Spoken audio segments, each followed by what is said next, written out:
বন্ধুরা। তো তারপর সন্ধেবেলায় ভাবছি বসে বসে কি রান্না করা যায়, ভাবলাম অনেক আলু ছিল, তো আলুর দম আমি রেসিপিটা বানাচ্ছিলাম, তো সেটা ভাবলাম চলো তোমাদের সাথে শেয়ার করি। তো দেখো আমি মশলা এখানে বেটে রেখেছি, আদা বাটা, রসুন বাটা, পেঁয়াজ বাটা আর এখানে টমেটো বেটেছি।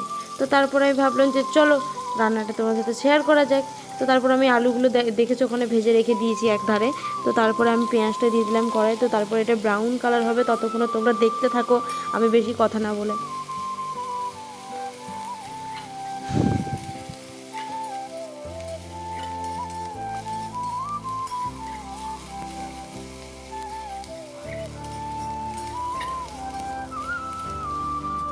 তো কালার হয়ে যাওয়ার পর তারপর আমি আবার আদা বাটা, রসুন বাটাটা দিয়ে দিলাম, তো সাথে লঙ্কা বাটাটাও দিয়ে দিলাম আর টমেটো বাটাটা শেষে দেব। তো তারপরে আমি কষতে কষতে কষতে কষতে ভাবলাম যে একটু যদি তলাতে যদি না ধরে যায় তো ভাবলাম জল দিয়ে দেবো। না থাক, জল দেওয়ার দরকার নেই, কারণ আমি গ্যাসটা লো ফ্লেমে দিয়েছিলাম। তো তোমরা চাইলে এভাবে আলুর দম বানাতে পারো।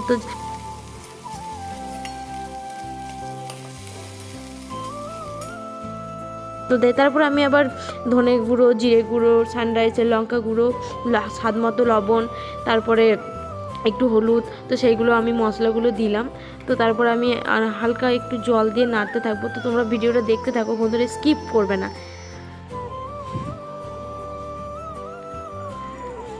তো তারপর আমি লাস্টে দিলাম কাশ্মীরি লঙ্কা গুঁড়ো, তো শেষে ছিল আবার স্বাদ মতো একটু চিনি।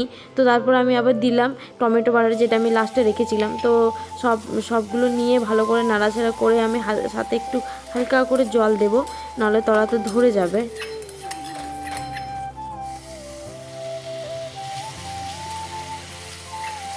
তো জল দেওয়ার পর দেখো মশলাটা কত সুন্দর একটু মানে গ্রেভি টাইপের হয়েছে। তো আমি আর গ্রেভি করব না, কারণ এরপর আমি আলুগুলো দিয়ে দেবো, কারণ অনেকক্ষণ ধরে কষেছি মশলাটা। তো দেখো কি সুন্দর একটা কালার এসছে, আর আমি গ্যাসটা একটু লো ফ্লেমে করে দিলাম। তারপর দেখো ভেজে রাখা আলুগুলো আমি সেইগুলো কড়াইয়ে দিয়ে দিলাম।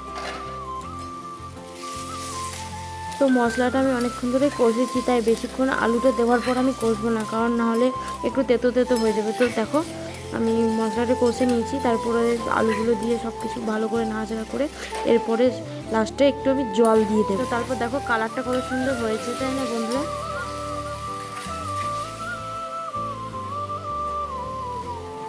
তো দেখো আমি এখানে একটু মতো জল দিলাম, কারণ তলাতে যদি ধরে যায়, তো সেই জন্য মশলাটা একটু আর কিছুক্ষণ ধরে কষে নেব।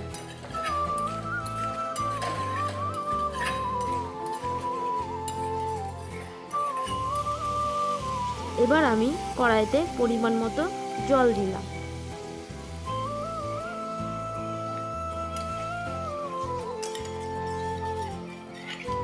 আমার মনে হচ্ছে এইটুকু জলে কিছু হবে না, আর 1 কাপ জল দিতে হবে। তো তারপর আমি আর 1 কাপ জল দিয়ে দিলাম, কারণ না হলে আলুগুলো সেদ্ধ হবে না কো। তো তারপর আমি একটা বাটি ঢাকা দিয়ে দেবো।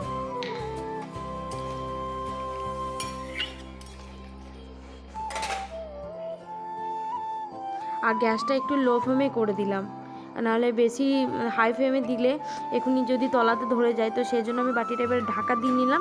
এবার লো ফ্লেমে কতক্ষণ 15 মিনিট পর আমি নামাবো। তো বন্ধুরা দেখো আমি নামিয়ে নিয়েছি। তো এবারে বলো কেমন লাগছে কালারটা দেখতে, আশা করি ভালো লাগবে। তো আলুর দমটা আমি খেতে থাকি, তোমরা আমার চ্যানেলটাকে সাবস্ক্রাইব করতে থাকো বন্ধুরা। ভালো লাগলে অবশ্যই লাইক, কমেন্ট, শেয়ার করো। তো আজকের মতো এখানেই।